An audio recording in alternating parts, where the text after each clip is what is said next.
अस्सलाम वालेकुम। Pakistani cricket team के अहम खिलाड़ी जो पिछले दिनों शोहरत की बुलंदियों को छू रहे थे, बाबर आजम, उनके ऊपर एक ऐसा इल्ज़ाम लगा है कि जिस तरह उन्होंने शोहरत की बुलंदियों को एकदम से छुआ, उसी तरह वो बदनामियों की गहराई में भी जा गिरेंगे। और ये इल्ज़ाम खातून ने लगाया है कि इन्होंने उसके साथ ज़्यादती की, इन्होंने उसके साथ ऐसे ऐसे काम किए कि जो नहीं करने चाहिए थे, इनका उनके साथ नाजायज़ ताल्लुक था और बहुत कुछ। यानी कि जितने भी इल्ज़ाम खातून लगा सकती है किसी मर्द के ऊपर, हर एंगल से इसने हर एंगल से इल्जाम लगाया। अब अदालतों में ये दोनों जूतियां चटखाते फिरेंगे और उसके बाद फैसले आने में भी मुद्दतें लग जाएंगी। मगर एक चीज जो हम सबको याद रखनी है, एक चीज जो नोट करने वाली है, वो ये है कि पिछले कुछ अरसे के दौरान हमारे मशहूर क्रिकेटर्स हों, हमारे मशहूर एक्टर्स हों, हमारी मशहूर सियासी शख्सियात हों, या कोई भी जो थोड़ा सा भी पब्लिक फिगर है ना, उसका कोई ना कोई इस तरह का स्कैंडल सामने आ जाता है। उनकी वीडियोस लीक हो जाती हैं, उनकी तस्वीरें इस तरह की सामने आ जाती हैं, या इस तरह के बयानात सामने आ जाते हैं, इस तरह की खवातीन सामने आ जाती हैं, और फिर एक तमाशा खड़ा हो जाता है सोशल मीडिया के ऊपर भी और सारे जितने भी मीडिया हाउसेज हैं उनके ऊपर भी। और यही कहा जाता है कि जी अब आने वाले वक्त में पता चलेगा कि कौन ठीक था और कौन गलत था। और ये तमाशा दिखा के, ये तमाशा लगा के आवाम को मसरूफ कर दिया जाता है। और आवाम को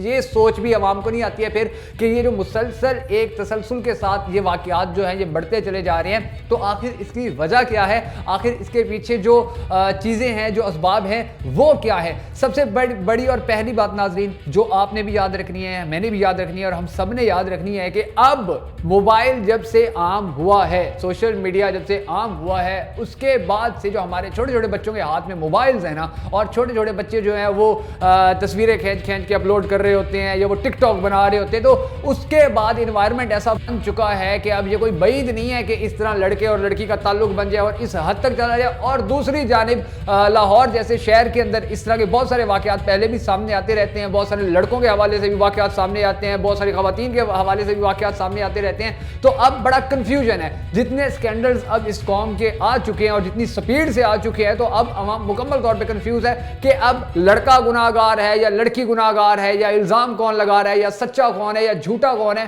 तो इस कंफ्यूजन को खत्म करने के लिए, इन चीजों को, ये जो लानतें हमारे माशरे में फैल चुकी हैं, इनको खत्म करने के लिए हमें संजीदा होना होगा और हमें सोचना होगा कि आखिर ऐसी क्या चीज है, आखिर ऐसी क्या, वो जिस खातून को कल कोई नहीं जानता था, बाबर आजम की वजह से पूरी दुनिया में उसका नाम चल गया, अब आगे केस सच्चा हो या झूठा हो, बाबर आजम पे एक ठप्पा लग गया है, ये ठप्पा कभी खत्म नहीं होगा। तो इस तरह की जो चीजें हैं, इस तरह की जो खबरें हैं, इस तरह की जो बातें हैं, इस तरह की जो हालात हैं, इनसे बचने के लिए अब हर पाकिस्तानी को बाशऊर होकर सोचना होगा कि आखिर वजह क्या है कि इस तरह की चीजें हैं जो वो इस तरह सामने आ जाती है, इस तरह की खबरें सामने आ जाती हैं। और उन खबरों के सामने आने के बाद जब वो वायरल होती हैं तो किसी की इज्जत चंद सेकंड्स के अंदर ही खत्म हो जाती है और कोई बेनाम सा एक इंसान पूरे मीडिया के ऊपर छा जाता है। इन वाहियात चीजों को भी खत्म करने के लिए हमें संजीदा होना पड़ेगा और जो हम सोशल मीडिया यूज करते हैं, जो हमारा मीडिया हमें दिखाता है, उस हवाले से भी हमें सोचना होगा कि हम अपनी कौम को ये चीजें दिखा के, इनको मिर्च मिसाला लगा के आखिर हम अपनी कौम को किस तरफ लेकर जा रहे हैं।